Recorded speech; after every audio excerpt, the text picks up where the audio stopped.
Welcome, Future IAS officers. This video will completely change the way you prepare prelims, guaranteed. सिर्फ 5 महीने बचे हैं जनवरी टू मई एंड आपको प्रीलिम्स क्लियर करना है. कैसे करेंगे चलिए देखते हैं. These are the chapters, these are the subjects. इस वीडियो का सबसे पहला chapter Indian economy, then Indian polity, geography, ancient medieval modern history, art and culture, environment, science and tech and current affairs. Most detailed strategy that you will ever see. आपने कहीं नहीं देखा होगा. This is the most detailed strategy starting with Indian economy. देखिए, this is a year wise trend list and 2011 से 2023 कितने questions किस topic से आए हैं इससे आपको पता चलेगा which topic is the most important topic. In topics में से गारंटीड क्वेश्चन आने ही आने हैं. ठीक है, starting with introduction to economy. एक क्वेश्चन आया है सिर्फ. नेशनल इनकम अकाउंटिंग से 6 क्वेश्चन आए. प्लानिंग इन इंडिया से 3 क्वेश्चन आए. Balance of payment and foreign trade से 13 क्वेश्चन आए. अब दिख रहा है थोड़ा सा डिफरेंस कि this topic is more important than this. Monetary system and RBI. Banking in India में 28 क्वेश्चन. इससे ये गारंटीड है कि इन तीनों में से एक ना एक क्वेश्चन आना ही आना है. सो अगर आप इकोनॉमी स्टार्ट कर रहे हैं, आप पढ़ेंगे सब चीज़, सब पढ़ेंगे, बट आपको स्पेशल फोकस किस में करना है? इन तीनों में. बैंकिंग इन इंडिया से 28 क्वेश्चन, फाइनेंशियल मार्केट से 9 क्वेश्चन, फिजिकल पॉलिसी से 18 क्वेश्चन, इन्फ्लेशन से 10 क्वेश्चन, पॉवर्टी एंड एम्प्लॉयमेंट से 10 क्वेश्चन, एग्रीकल्चर से 21 क्वेश्चन, इंफ्रास्ट्रक्चर से 3 क्वेश्चन, फॉरेन इन्वेस्टमेंट से 7 क्वेश्चन, इंटरनेशनल इंस्टीट्यूशन से 23 क्वेश्चन. अब देखो, इन टॉपिक से जो बाहर आए हैं ना वो 70 क्वेश्चन है. मिसलेनियस मतलब इन टॉपिक से जो बाहर हैं और वो इकोनॉमी के हैं. Do you understand? तो अभी तक हमने क्या देखा? सबसे इंपॉर्टेंट टॉपिक्स कौन कौन से होंगे? It will be this. ठीक है, दिस, ठीक है, एंड दिस.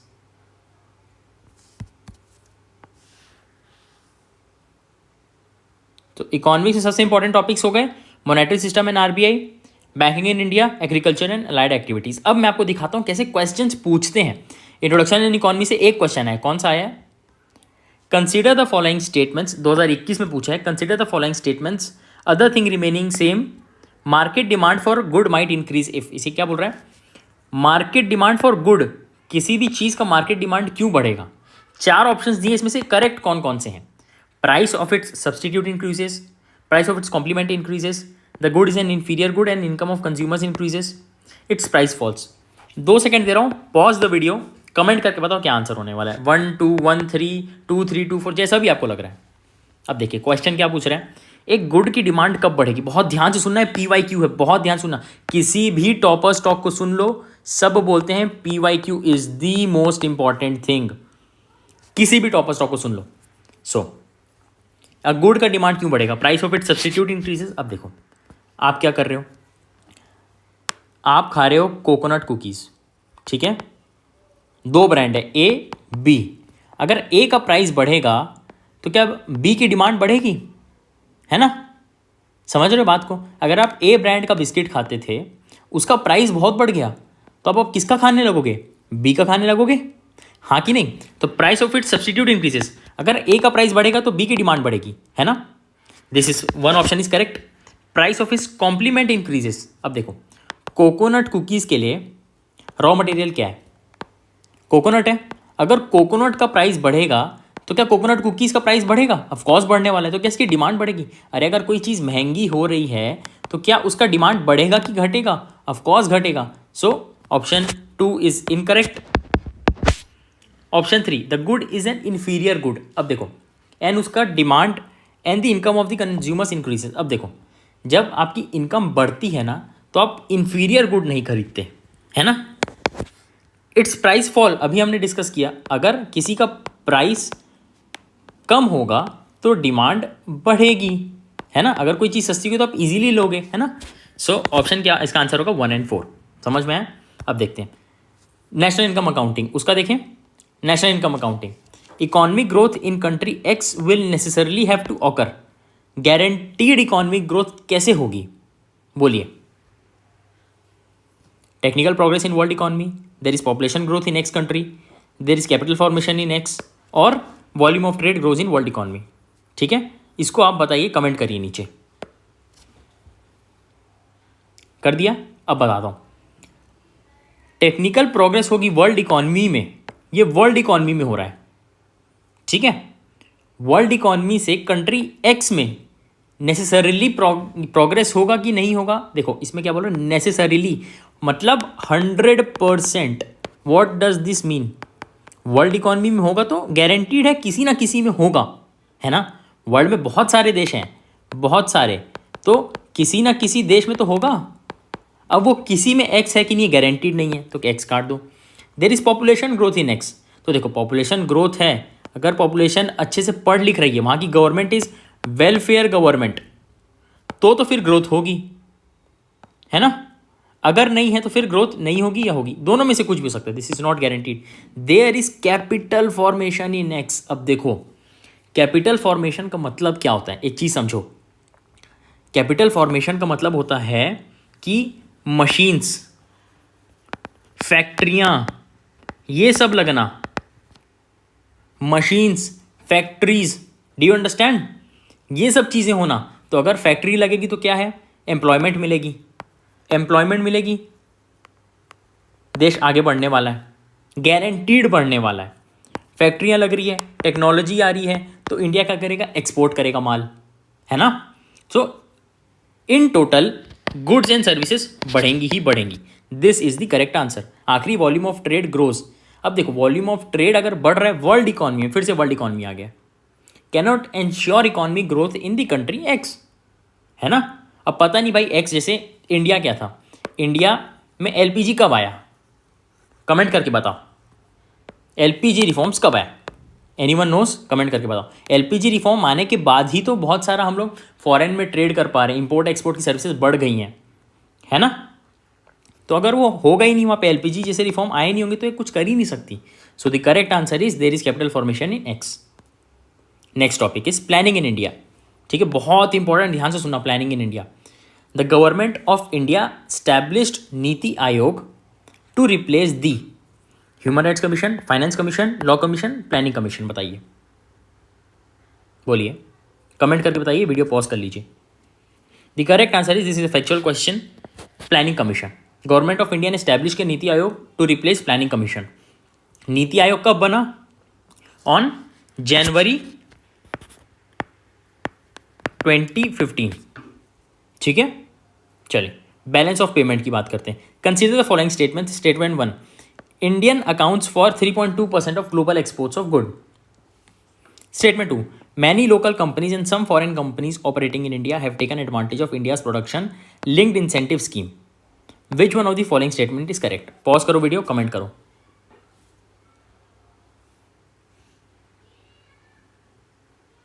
चलिए, India accounts for 3.2% of global export of goods. देखिए ये ग्लोबल एक्सपोर्ट है ना, तो ये 3.2 हम लोग एम कर रहे हैं टू रीच 3% बाय 2027।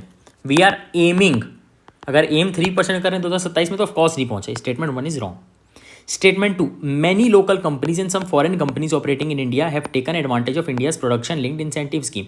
इसको बोलते हैं PLI स्कीम। PLI स्कीम में क्या रहता है, जैसे गवर्नमेंट बोलेगी किसी भी कंपनियों को, सपोज ये 5 सेक्टर, सपोज अभी तक तो शायद 14 सेक्टर है, सपोज इलेक्ट्रॉनिक एक सेक्टर है, उसमें बोलेगी कोई भी कंपनी, सैमसंग, आप इंडिया में आओ, आप अगर 1 साल के अंदर 650 करोड़ का माल बनाए, एक्सपोर्ट करो, मेनली प्रोड्यूस करो, प्रोडक्शन है, तो हम आपको इसका सपोज 10% 65 करोड़ रुपीज़ देंगे। This is production incentive scheme. समझ रहे हो, आप इंडिया में आके प्रोड्यूस करो और हम आपको कुछ परसेंट उसका देने वाले हैं। कौन कौन सी कंपनियों के साथ हुआ ये? सैमसंग, फॉक्सकॉन, है ना। So statement 2 is correct. Which one of the following statement is correct? और statement 2 is correct, statement 1 is wrong. Monetary system in RBI, ये बहुत इंपॉर्टेंट है। ये देखिए यहाँ पे, ये देखिए monetary system in RBI, banking in India, बहुत ज़्यादा इंपॉर्टेंट है। एक बार देखो, क्यों PYQ देखने बोल रहा हूँ, आप PYQ देखोगे, उसके बाद आप जो चीज़ पढ़ोगे ना, आपको पता चलेगा कि क्या इंपॉर्टेंट है क्या नहीं है। इकोनॉमिक्स से बहुत सारे सब्जेक्ट्स हैं यार, economics is a very vast, is an umbrella term, इसके अंदर इतने सारे टॉपिक्स हैं। अगर आपको बोल देगा आज के डेट में कोई 3 टॉपिक पढ़ के रिवाइज करके जाना है, कल आपका एग्जाम है, आज एक चीज़ रिवाइज करनी है, आप ये 3 करोगे, कैसे पता चला आपको? PYQ से। ये ट्रेंड है भाई, ये एवरग्रीन, आज से 100 साल बाद देख लो, this will be in trend. Monetary system and RBI। Consider the following statements. Statement 1. In the post-pandemic recent past, many central banks worldwide has carried out interest rate hikes. Statement 2. Central banks generally assume that they have the ability to counteract the rising consumer prices. Why monetary policy means? ठीक है, it is via monetary policy means. Which one of the above statement is correct? Comment करके बताओ। लिखो monetary system and RBI, फिर B, A, statement 1, जो भी लिखना है आपको। चलिए, इसका आंसर क्या होगा? In the recent pandemic recent past many central banks have carried interest rate hikes. Yes, this is true, ये फैक्ट है, इसमें कुछ समझने का नहीं है। अगर आप न्यूज़ से वाकिफ हैं तो ये होता है। Central banks generally assume that they have the ability to counteract the rising consumer prices via monetary policy means. ठीक है, तो ये भी करेक्ट बात है, ये इनफैक्ट इसका एक्सप्लेनेशन है। ठीक है, रिसेंट क्यों बढ़ाई गई है? क्योंकि उनको लगता है कि वो राइजिंग कंज्यूमर प्राइसेस से काउंटरैक्ट कर सकते हैं। ठीक है, this is the correct explanation, both statements are correct. Financial markets पे आते हैं अब। Financial markets, consider the following markets: government bond, call money market, treasury bill market, stock market. How many of the above are included in capital markets? Pause करिए, comment करिए। Financial markets, option 1 2 3, 1 2 3 4, जैसे आपको लग रहा है। हो गया? चलिए, government bond market and stock market are part of capital market, ये दो नहीं होते हैं। ठीक है, चलिए मिसलेनियस। अब देखिए, इस चीज़ आप बहुत ध्यान से देखना, ये चीज़ बहुत ध्यान से देखना, ये ना ये बाकी टॉपिक से अलग हैं और इससे बहुत मेजर चंक ऑफ क्वेश्चंस आ रहे हैं। ठीक है, ध्यान से सुनना। Consider the investments in the following assets: brand recognition, inventory, intellectual property, mailing list of clients. सबसे रिसेंट 2023 का है, सबसे रिसेंट। अभी कोविड का जो है था ना, क्या एक्शंस लिया गवर्नमेंट ने, कैसे क्या हुआ, वो आज भी मेंस के लिए इंपॉर्टेंट टॉपिक है। ये 2023 का, ये कम से कम 2027 2028 तक इंपॉर्टेंट रहने वाला है। Consider the following investments in the following assets: brand recognition, inventory, intellectual property, mailing list of clients. कौन से इनटेंजिबल इन्वेस्टमेंट्स होते हैं? इनटेंजिबल एसेट इन्वेस्टमेंट कौन कौन से हैं? इनटेंजिबल का मतलब होता है investment that is not physical in nature, not physical in nature. तो कौन कौन से होंगे? इन्वेंट्री मतलब गोडाउन में माल रखा हुआ है ना, गड़ा इलेक्ट्रॉनिक्स का माल पीछे गोडाउन में रखा हुआ है, this is not physical. Mailing list of clients, this is, क्या ये है मेलिंग लिस्ट ऑफ क्लाइंट्स? बोलो। Of course online. Brand recognition online या फिर किसी के दिमाग में, मेंटल। इंटेलेक्चुअल प्रॉपर्टी, हाँ जी, ये पेपर पे, मतलब इंटेलेक्चुअल प्रॉपर्टी जैसे पेटेंट्स, कॉपीराइट, ट्रेडमार्क, ये भी एक चीज़ बोल लीजिए, it is intangible. 1 3 ACD is the correct answer here. Indian polity, अब देखिए, इकॉनमी हमने देख लिया, इकॉनमी में हमने क्या क्या देख लिया कि ये टॉपिक्स बहुत ज़्यादा इंपॉर्टेंट है और किस किस में से क्या क्वेश्चन आता है। ठीक है, चलिए Indian economy, year wise trend analysis देखने आ रहे 2011 से 2023। Salient features of constitution, 10 question आए। कंपैरिजन ऑफ कॉन्स्टिट्यूशन, एक जैसे इंडिया बहुत सारे कॉन्स्टिट्यूशन से लेके बना हुआ है ना, तो कंपैरिजन। प्रीएम्बल से 5, सिटीजनशिप से 1, फंडामेंटल राइट से 14, DPSP से 11, फंडामेंटल ड्यूटी से 4, लेजिस्लेचर से 43, एग्जीक्यूटिव से 16, जुडिशरी से 14, लोकल गवर्नमेंट से 6, इमरजेंसी प्रोविजन से 2, इलेक्शन से 4, कॉन्स्टिट्यूशनल बॉडी से 7, कौन कौन सी कॉन्स्टिट्यूशनल बॉडी है, not constitutional, not statutory, schedule 7, miscellaneous 34। सबसे ज़्यादा इंपॉर्टेंट हमने क्या देखा? लेजिस्लेचर, सबसे ज़्यादा इंपॉर्टेंट। सेकेंड में फंडामेंटल राइट्स एंड एग्जीक्यूटिव। ठीक है, डू यू अंडरस्टैंड? एक और चीज़ मान लेते हैं, जुडिशरी, सुप्रीम कोर्ट के जज, किसका क्या है ना,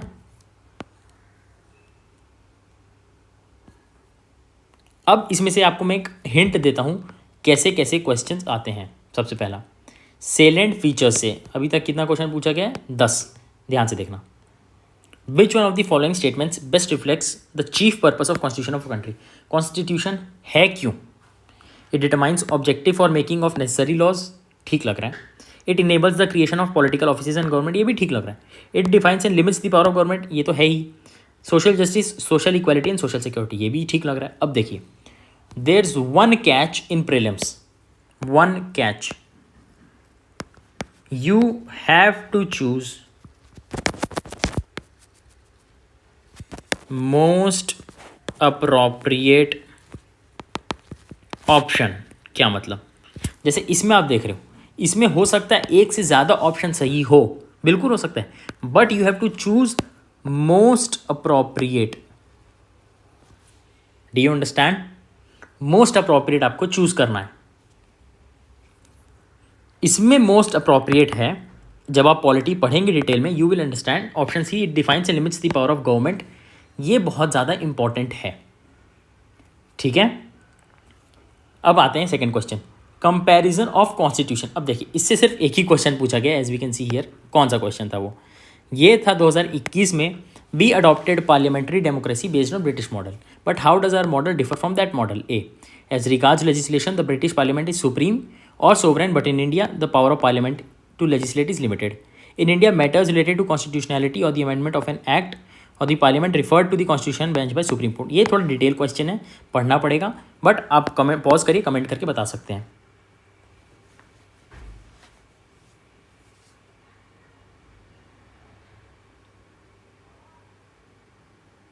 चलिए, as regards to legislation British parliament is supreme और sovereign, but in India power of parliament is to legislate is limited. बिल्कुल सही बात है, बिल्कुल. यूके में, यूनाइटेड किंगडम में जो पार्लियामेंट है, समझ रहे हैं इस चीज़ को, पार्लियामेंट है, it is the supreme authority. India में क्या है? कॉन्स्टिट्यूशन है. इंडिया में है कॉन्स्टिट्यूशन, यूके में है, बोलिए, parliament. Option A is right. Option B, in India matters related to constitutionality of amendment of an act of parliament referred to constitution bench by supreme court. Constitution bench क्या रहता है? At least 5 और मोर जजेस, 5 या 5 से ज़्यादा जजेस of a court जब बैठते हैं और एक substantial question of law with regard to interpretation of constitution in a case, वो लिया जाता है. ये बिल्कुल सही चीज़ है, ये आप पढ़ेंगे थोड़ा तो आपको पता चलेगा. These both statements are correct. Preamble, ये चीज़ थोड़ा ईजी है. वॉट वॉज द एग्जैक्ट, बात यहाँ पे ध्यान देना, exact constitutional status of India on 26 जनवरी 1950. देखिए, a democratic Republic, a sovereign democratic Republic, a sovereign secular democratic Republic, a sovereign socialist secular democratic Republic. 26 जनवरी 1950, ये एक फैक्ट है, इसमें समझने का नहीं है कुछ. It was sovereign democratic republic. Democratic republic था, बिल्कुल सही है, but it is more appropriate. क्यों? सोवरेन भी था. ठीक है, इसके अलावा sovereign democratic republic, SDR, sovereign democratic republic, sovereign democratic republic, ये चीज़ बाद में ऐड हुई है. Sovereign democratic republic, socialist and secular बाद में ऐड हुई है. So the correct option is here is B. Citizenship का एक क्वेश्चन देखते हैं, आपको बहुत ज़्यादा क्लियर होने वाली चीज़ें. With reference to India, consider the following statements. There is only one citizenship and one domicile. Citizenship by birth only can become the head of the state. A foreigner once granted citizenship cannot be deprived of it under any circumstances. Which of the following given is are correct? Pause करिए और बताइए. There is only one citizenship and one domicile. बिल्कुल correct है. अगर आप United states में हैं तो वहाँ पे मोर देन वन सिटीजनशिप की बात होती है, यानी कि आप USA के भी सिटीजन रह सकते हो, ठीक है, आप कोई और कंट्री के भी रह सकते हो, कैरेबियन नेशन के, आप यूरोप के रह लो, किसी के भी रह सकते हो. तो इंडिया में सिर्फ वन सिटीजनशिप की बात है, सही बात है. Citizenship by birth only can become the head of the state. नहीं, कैसे भी सिटीजनशिप मिली आपको, by birth, by naturalisation, by registration, किसी में भी, तो B is wrong. A foreigner once granted citizenship can not be deprived of it under any circumstances. एक बात बताओ, कोई फॉरेनर बन गया इंडिया का सिटीजनशिप, वो इंडिया की आइडेंटिटी को हार्म कर रहा है, इंडिया में वॉर कर रहा है ना, तो क्या उसको हम नहीं छीन सकते? Of course we can. This is wrong, option A is correct. हम सिटीजनशिप ले सकते हैं और सिटीजनशिप कैसे भी कोई बनाए वो हेड ऑफ द स्टेट बन सकता है। तो this is wrong, this is wrong, A is correct. चलिए, फंडामेंटल राइट्स बहुत important, very very important, very important. In essence what does due process of law means? Natural principal of natural justice, process established by law, fair application of law, equality before law. Pause करिए, comment करिए।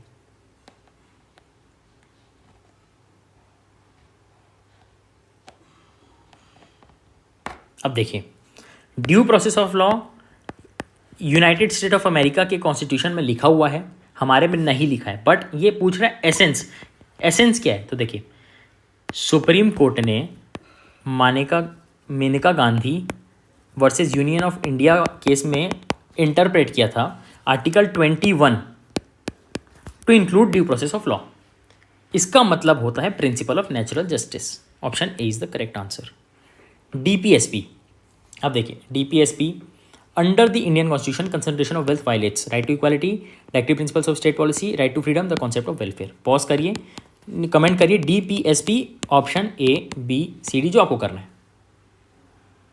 The option here is concentration of wealth violets DPSP, directive principles of states policy. क्यों? Article 39 बोलता है कि कुछ principles follow होने चाहिए, जैसे economic system should not result in concentration of wealth. तो ये डीपीएसपी का है, उल्लंघन हो रहा है। Fundamental duties, which of the following statements are true of fundamental duties of Indian citizens? A legislative process has been provided to enforce these duties, they are correlated to their legal duties. इसमें से कौन सा correct answer है? कम F D लिखो comment में और बताओ, 1, 2, बोथ, जो भी आपको लग रहा है। Fundamental duties are non justiciable, तो इस पर कोई बात ही नहीं होती लेजिस्लेटिव प्रोसेस का, ये तो गलत हो गया। दे are correlated to legal duty. अब देखो, लीगल ड्यूटी, ड्यूटी मतलब बच्चों की ड्यूटी है माता पिता की सेवा करना, है ना, वो ड्यूटी है। ड्यूटी मतलब ऑब्लिगेशन, ये तो घर में ऑब्लिगेशन।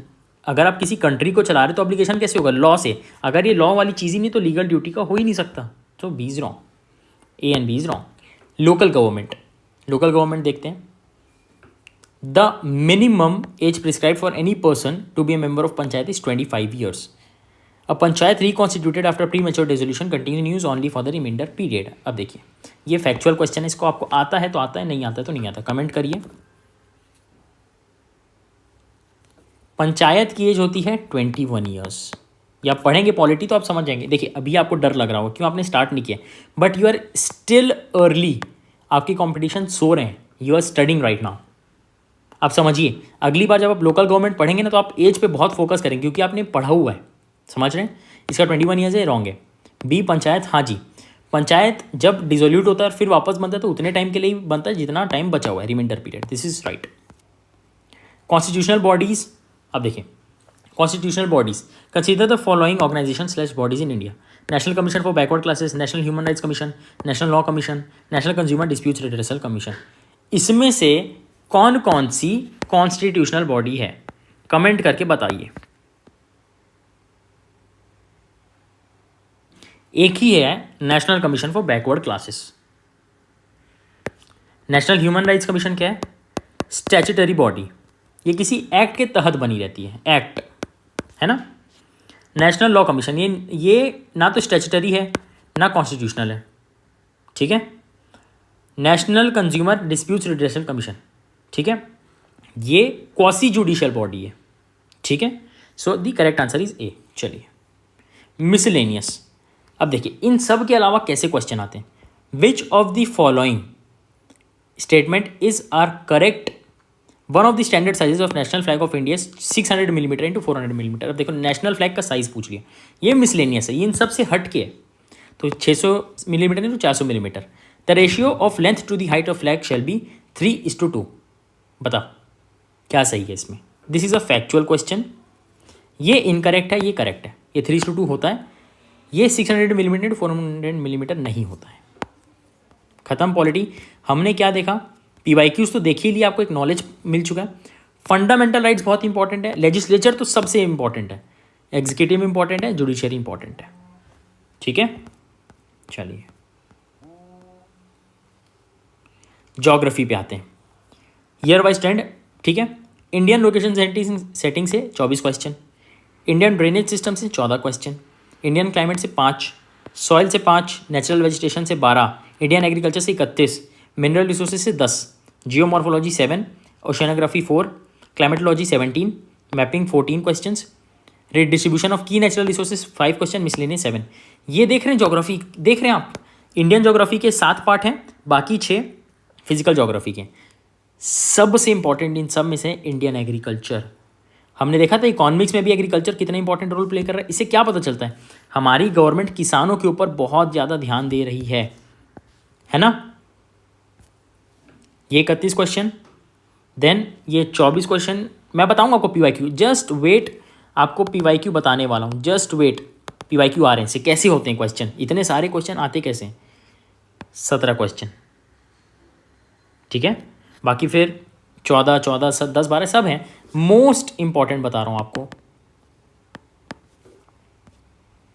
इंडियन लोकेशन सेटिंग से कैसे क्वेश्चन आते हैं। देखो सबसे ज़्यादा one of the most 24 question आए हैं। How many of the statements given are correct. Amarkantak hills are at the confluence of Vindhya and Sahyadri ranges.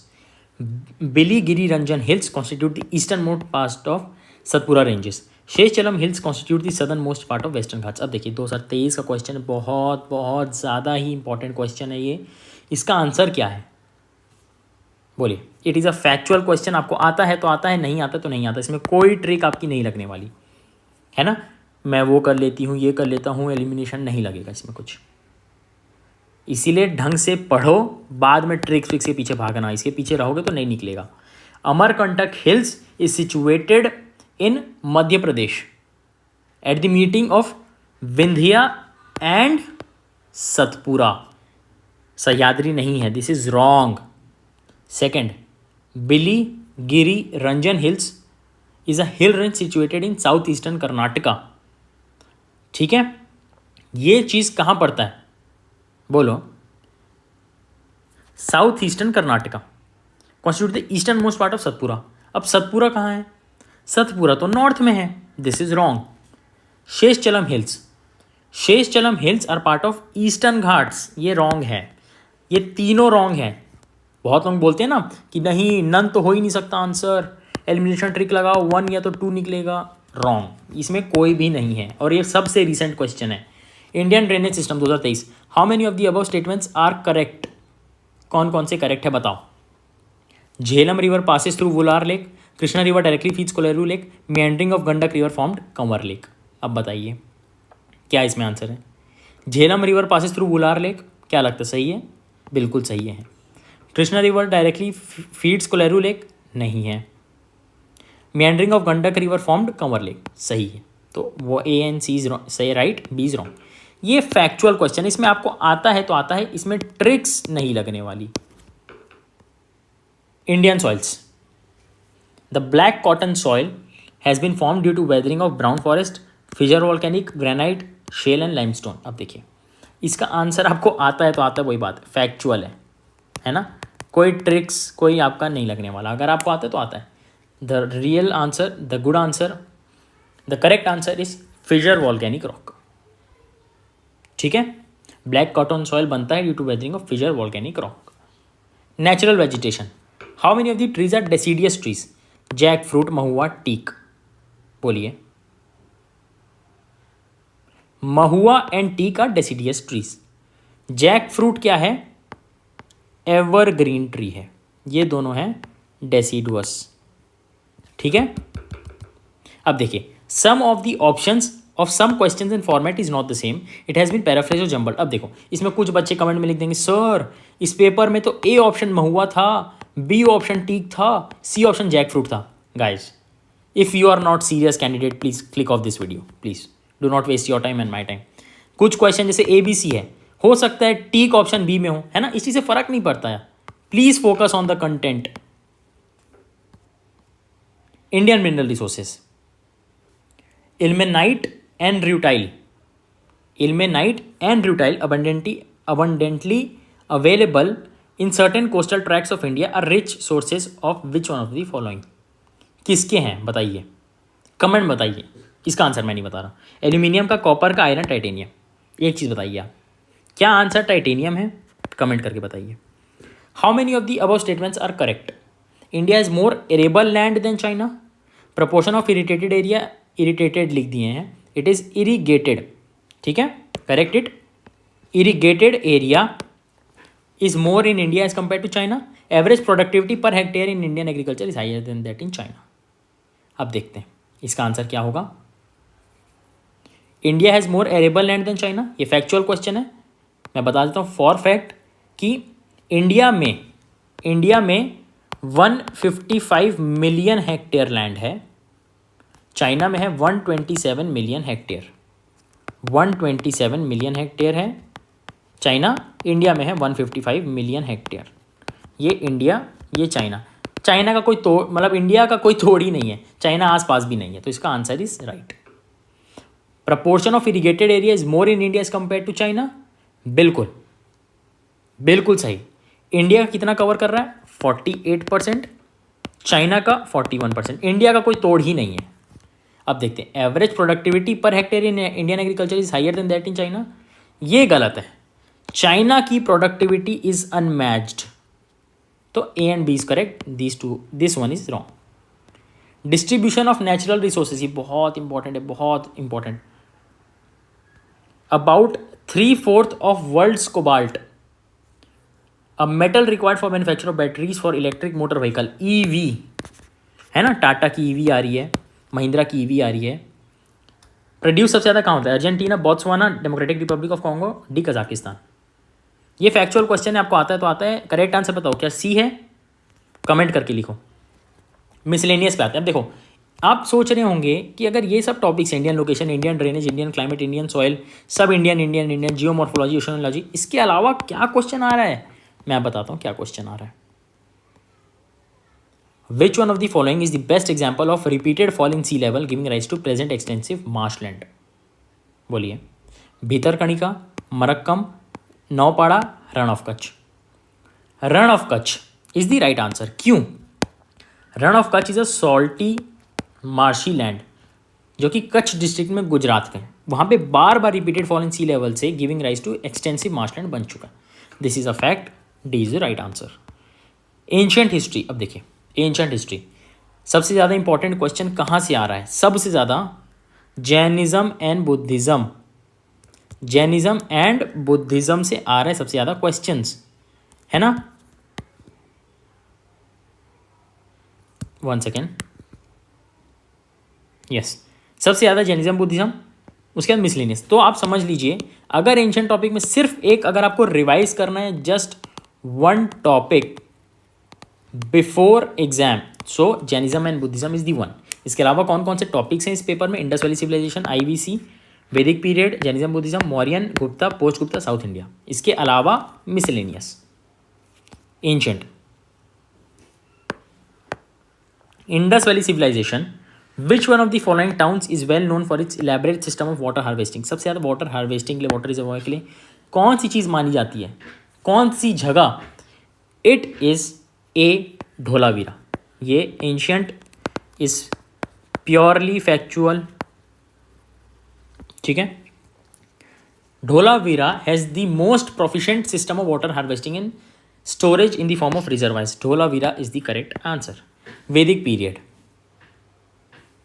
Which one of the following statements is correct? 2017 का क्वेश्चन है। Rigvedic Aryans use the coat of mail and helmet in warfare, ठीक है, थोड़ा अजीब लग रहा है सुनने में। Use the coat of mail and helmet in warfare whereas the people of Indus Valley civilization did not leave any evidence of using them. Vedic Aryans knew gold, silver and copper, जहाँ तक कि Indians Indus valley को जानकारी नहीं थी। ऋग्वेदिक Aryans है domesticated horse, और वहाँ पे इंडस वैली पीपल को पता ही नहीं था। तो इसमें ऑप्शन कौन कौन से सही है, कौन कौन से गलत, कमेंट करके बताइए। Pause the video. 1 and 3 is right, B is wrong. चलिए, Jainism, Buddhism, most important, most very very important. Guaranteed question आता ही आता है हर अगले साल। 2023, souls are not the only property of animal and plant life but पत्थरों में, रॉक्स में, ये सब में भी होता है। ये किस रिलीजियस सेक्ट को बता रहा है? Buddhism, Jainism, Shaivism, Vaishnavism. The correct answer is Jainism. Jainism धर्म में मानते हैं कि हर चीज़ में they are gifted with souls, चाहे पत्थर हो चाहे पानी हो। ठीक है, गुप्ता पीरियड पे आते हैं हम। विथ रेफरेंस टू, ये कुल्यवाप और द्रोणवाप क्या डिनोट करता है? जमीन, coins, classification of urban land, religious ritual. अब देखिए इसमें एलिमिनेशन ट्रिक कैसे लगेगी। एंशियंट है, एंशियंट इज प्योरली फैक्चुअल। क्यों? ये पुरानी चीज़ें हैं, पुरानी चीज़ तो बदल नहीं सकती। Classification of urban land, classification of urban land, अभी अभी बहुत सारे सिटीज़ में इंडिया के हर लैंड को क्लासीफाई कर रहे हैं, अभी इन रिसेंट टाइम। तो एंशियंट में तो हो ही नहीं सकता, तो ये काट दो। हो सकता है कॉइन्स हो सकता है ये हो सकता है ये। अब 3 में पहुंच चुके हैं, ये सी तो नहीं होगा। इसका answer is measurement of land. ठीक है, अधवाप, द्रोणवाप, कुल्यवाप, measurement of land. South India से कैसे क्वेश्चन आए देखिए। With reference to South India, Korkai Poompuhar are well known as. अगर आपने पढ़ा है, this is a very easy question. ये क्या है? फोर्ट्स हैं। ठीक है, चलिए। In which of the following regions, अभी इन सब के हट के क्या क्वेश्चन है? In which of the following regions Dhanyakataka which flourished as a prominent Buddhist centre under the Mahasanghikas located. ना तो एक कंप्लीटली बुद्धिज्म का क्वेश्चन है ना तो किस चीज़ का क्वेश्चन है। पूछ रहे महासंगिका के अंदर कहाँ पे लोकेटेड है। एक तरीके से मैपिंग का क्वेश्चन हो गया। It was located in Amravati, that is in Andhra Pradesh. Done. Ancient done. Ancient में सबसे इंपॉर्टेंट टॉपिक है जैनिज्म में बुद्धिज्म। सब पढ़ के जाना है, एक चीज़ मैं अभी बता रहा हूँ, सब पढ़ के जाना है। बट अगर आपको रिवाइज करने का समय नहीं है, अगर आप एग्जाम हॉल में घुस रहे हो, तो एक टॉपिक कौन सा रिवाइज करोगे? ये। Take screenshot for future reference.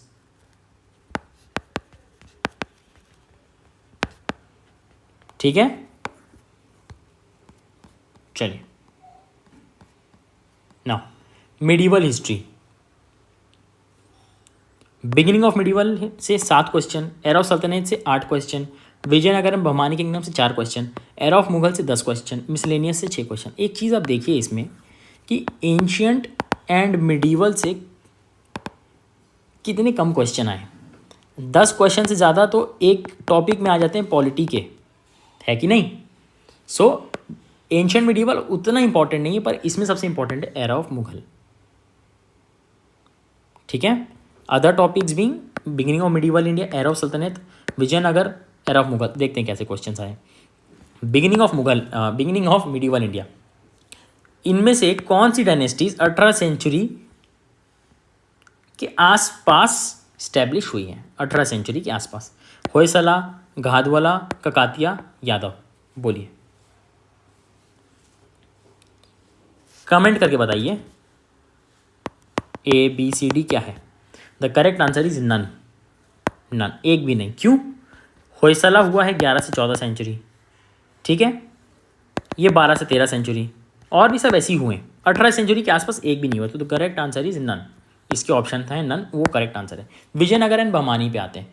Vijayanagar and Bahmani में who among the following rulers of Vijayanagar empire constructed a large dam across Tungabhadra river and canal cum aqueduct several kilometres long. उस समय में several kilometres long in the river. Important question है। Devaraya one, Mallikarjuna, Veeravijaya और विरूपक्ष, कौन सा? The correct answer is Devaraya one.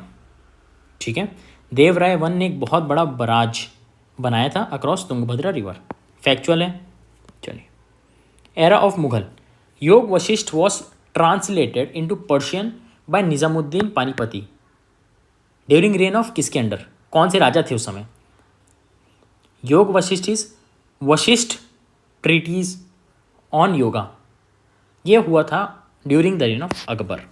The correct answer is A. Miscellaneous पे आते हैं। इनके अलावा कैसे क्वेश्चन है? Who among the following rulers of medieval Gujarat surrender due to Portuguese? इसका आंसर है बहादुर शाह।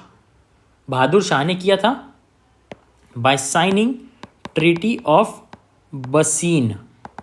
कुछ याद आ रहा है? Correct answer is C. चलिए, मॉडर्न इंडिया। अब देखो, अब आंखें खोल लो, जो भी नींद में wake up, attention, come on guys. इसमें से मॉडर्न हिस्ट्री में से सबसे ज़्यादा इंपॉर्टेंट है Indian national movement, INM, Indian national movement, Gandhian era. Done. Second most important is significant personalities, Swami Vivekananda ji, Bhagat Singh ji, Gandhi ji, Nehru ji, important significant personalities. इसके अलावा हम देख लेते हैं कौन कौन से टॉपिक्स हैं। Advent of European, east India company, social religious reform movements, Indian national movement first phase, second phase, Gandhian era, significant personalities, tribal uprisings, constitutional development, economic impact of British policies, development of Indian press, development of educational policies. इसके अलावा बाहर से आए हैं वो 9 question. तो most important is Gandhian era and significant personalities.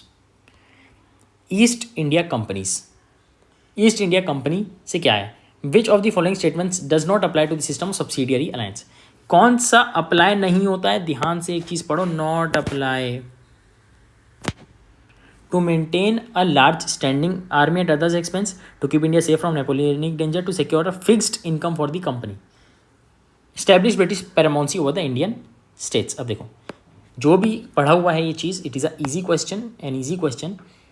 Fixed income की बात नहीं थी, मेन था सिक्योरिटी और आर्मी। तो the correct option is C. Socio religious reform movements, who among the following was associated a secretary with Hindu female school, जो कि बाद में बेथ्यून फीमेल स्कूल होने कहलाने लगा। कौन है बताओ? ईश्वर चंद्र विद्यासागर जी, IC विद्यासागर जी एसोसिएटेड थे।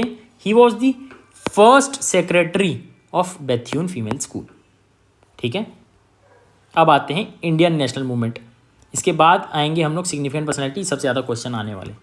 INM, Indian national movement, which of the, देखिए 2023 का क्वेश्चन, 2022 का क्वेश्चन, रिसेंट ईयर्स के हैं ना, बहुत इंपॉर्टेंट, ध्यान से देखो, recent years. Which of the following statements is are correct? 7 August is national handloom day, it was in 1905, 7 August that the same Swadesh movement was launch on the same day. 7 अगस्त को national handloom day है, और 1905 7 अगस्त को स्वदेश movement हमने launch किया था। क्या ऑप्शन सही है बोलो? Both option are correct. ठीक है, Indian national movement second phase, consider the following freedom fighters who of the above were actively associated with Ghadar party. कौन से सबसे ज़्यादा गदर पार्टी के साथ एसोसिएटेड थे? बरेंद्र कुमार घोष, जोगेश चंद्र चटर्जी, राज बिहारी बोस। करेक्ट आंसर बताइए। सबसे ज़्यादा गदर पार्टी के साथ वर्ल्ड वॉर 1 में जो एक्टिव थे वो राज बिहारी बोस जी थे। ठीक है, और गदर पार्टी कौन कौन लोग थे? लाला हरदयाल जी, भगवान सिंह, करतार सिंह। तो correct answer is Raj Bihari Bose, and both are correct here. चलिए, सिग्निफिकेंट पर्सनैलिटीज के साथ बहुत ध्यान सुनना, बहुत ध्यान सुनना। कौन सा गाना सॉन्ग्स फ्रॉम प्रिज्म, किसने ट्रांसलेट किया इसको from ancient Indian religious lyrics to English? कौन किया? वॉज इट बाल गंगाधर तिलक जी, जवाहरलाल नेहरू जी, मोहनदास करमचंद गांधी जी, सरोजनी नायडू जी? गांधी जी ने लिखा है। ही ट्रांसलेटेड कब? ड्यूरिंग यरवाड़ा जेल 1930 में। Correct answer is MK Gandhi. Tribal uprising, tribal uprising with reference to history of India, Ulgulan और ग्रेट टर्मोइल किसके साथ रिलेटेड है? कमेंट करिए। It is a factual question. Birsa Munda revolt. Constitutional day during British period, by which of the following acts was the Governor General of Bengal designated as Governor General of India? बहुत important question है ये, है बहुत बार repeat हुआ है, PYQ बहुत सारे different papers में हुआ है। The correct answer is chartered act of 1833। Economic impact of British policies, Indigo cultivation क्यों कम होने लगा? क्योंकि पेजेंट रेजिस्ट कर रहे थे, प्रॉफिटेबिलिटी लेवल वर्ल्ड मार्केट में कम हो गई, national leader opposition to cultivation of indigo, government control over the planters. Comment करिए, पॉज करिए वीडियो। देखो, अगर आपको इंडिगो प्लांट करने बोल रहे हो, उसके बाद इंडिगो बेचेंगे, है ना, क्योंकि उसी से वो लोग टैक्स भी कमा रहे हैं ब्रिटिशर्स। तो अगर पैसा कमा रहे होते तो ये नहीं होता, peasant resistance to oppressive conduct of planters. Its profitability level कम हो रही है ना, इसीलिए the correct answer is B. Development of Indian press, अब आइडिया लग रहा है ना आपको, अब आप अगर स्टार्ट करोगे ना पढ़ना, आपको आइडिया है कि कैसे क्वेश्चन आ रहे हैं। Development of Indian press, Vitthal Vidhvansak first monthly journal for untouchable people किसने पब्लिश करवाया था? गोपाल बाबा वालंकर जी ने। Development of education policy, Wellesley establish the Fort Williams college at Calcutta because he was asked by the board of directors at London to do so. He wanted to revive the interest of Oriental learning in India. He wanted to provide William Carey and his associates with employment. He wanted British civilians for administration purpose in India. बोलिए, इसका answer बहुत ही simple है, इसको comment करके आप लिखिए, मैं आपको आंसर नहीं बता रहा हूँ, सब सो रहे हो आप लोग, कमेंट करो. Miscellaneous, with reference to Madanapalle of Andhra Pradesh which of the following statements is correct? A, B, C, D बताइए कौन सा इंपॉर्टेंट है, कौन सा करेक्ट है? इसका करेक्ट आंसर है Rabindranath Tagore ji translated national anthem from Bengali to English year. कहाँ? Madanapalle of Andhra Pradesh. Correct answer is C. Art and culture, अब देखो आर्ट एंड कल्चर बहुत ही छोटा टॉपिक है, सबसे ज़्यादा क्वेश्चन आए हैं आर्किटेक्चर एंड स्कल्पचर से. बाकी टॉपिक्स कौन कौन से? Paintings, handicraft, performing arts, music, dance, religion and philosophy, miscellaneous. Architecture and sculpture with reference to ancient India, consider the following statements. देखिए एंशियंट आगे तो ancient question he art and sculpture का है ना, art and culture. The concept of stupa is Buddhist in origin. Stupa was generally a repository of relics. Stupa was voice and commemorative structure in Buddhist tradition. देखिए कौन कौन सी statement सही है, 1 2 3 1 2 comment करिए. Concept of stupa Buddhist नहीं है, ये ऋग्वेद में मेंशन्ड है. ए गलत है, B and C is correct. Bani Thani painting कौन से स्कूल को बिलोंग करती है? It is a factual question, pause करके लिखिए. Pause, this is a sign for pause. Kishangarh school is the right answer. Handicraft, which one of the following are famous for production of saris, ये बहुत important है. ठीक है, अपनी मम्मी के साथ जो रह रहा है, घर में रह रहा है, उनको पता होगा, Bhadrachalam, Chanderi, Kanchipuram, Karnal. Correct answer is Chanderi and Kanchipuram. सबसे नहीं सुना हुआ ये चीज़, A and D is wrong, B and C is correct. Religion and philosophy, the world second tallest statue in the sitting pose of Ramanuja was inaugurated by prime minister in Hyderabad. Which one of the following statements is correct? बताइए. ये factual है. The correct answer is best means of salvation was devotion. Environment पे आते हैं. सबसे ज़्यादा important topic, सबसे ज़्यादा biodiversity, 71 question. Can you believe? Ancient medieval में टोटल इतने क्वेश्चन नहीं आएंगे जितने बायोडाइवर्सिटी में आ चुके हैं. एम आई राइट? एक बार फैक्ट चेक करिए. 30 question from environment degradation pollution, 22 question from climate change.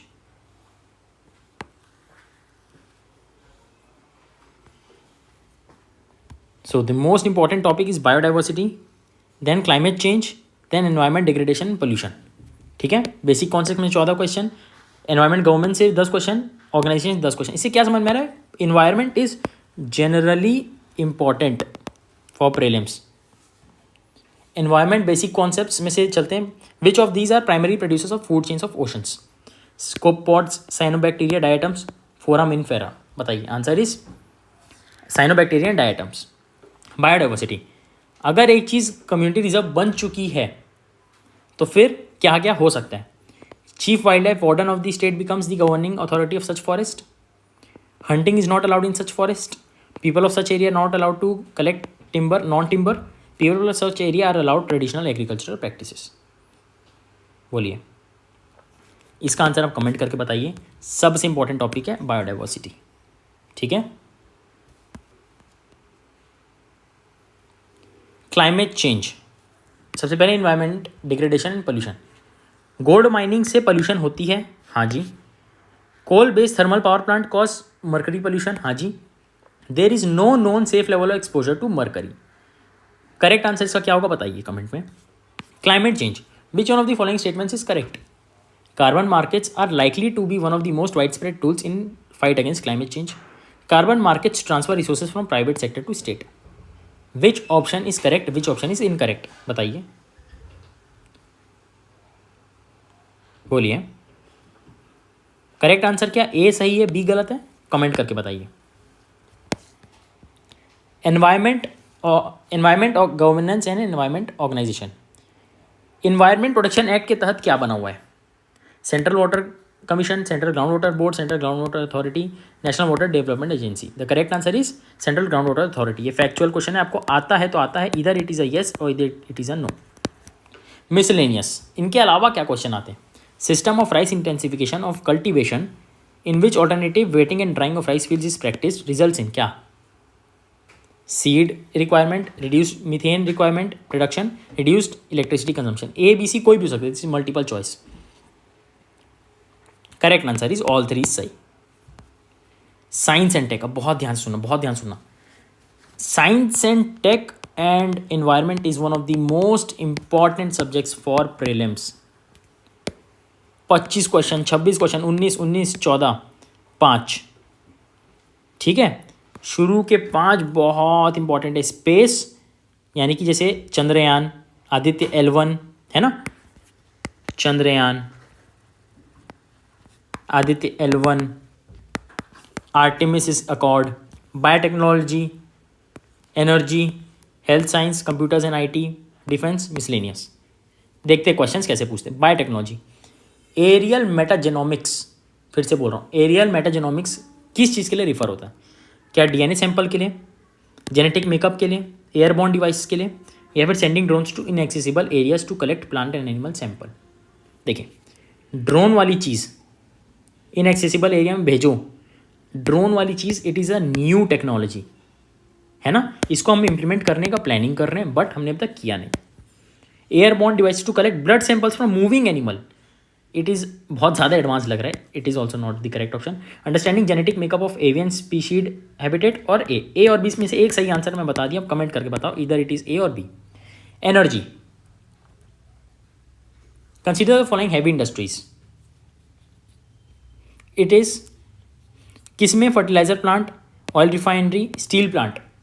Green hydrogen के लिए कौन कौन सी हैवी इंडस्ट्री में डीकार्बनाइजिंग का काम करता है? It is all three.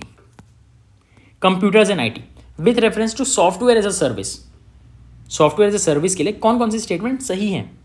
SaaS buyers can customize the user interface, SaaS users can access their data through their mobile devices, Outlook, Hotmail and Yahoo are form of SaaS। देखो, Outlook, Hotmail and Yahoo mail are form of SaaS। इसकी service use करके आप अपनी service दे सकते हो, software as a service, ये सही है। आप समझ गए SaaS क्या है? SaaS users can access their data, data तो अब एक्सेस का बात चल ही रहा है। Right to privacy, B is right, A is also right, ABC both, all three are right. Wolbachia method, ये आपने बहुत नया नाम है आपके लिए, इज समटाइम्स टॉक्ड अबाउट किसके लिए? Controlling viral disease of mosquitoes, converting crop residue into packing material, producing biodegradable plastics, biochar from thermochemical conversion of biomass. सारे ऑप्शन ही सही लग रहे हैं, द मोस्ट करेक्ट या फिर the correct option is A.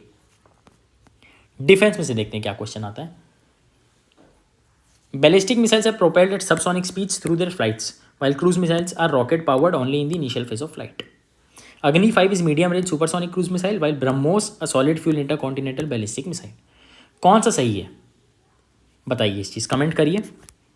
Miscellaneous, which of the following statements is are correct? Carbon fibres are use in manufacture of components use in automobiles and aircraft, सबको पता है, सही है। Carbon fibres once use can not be recycled, क्या ये सही option है? बताइए कमेंट करके।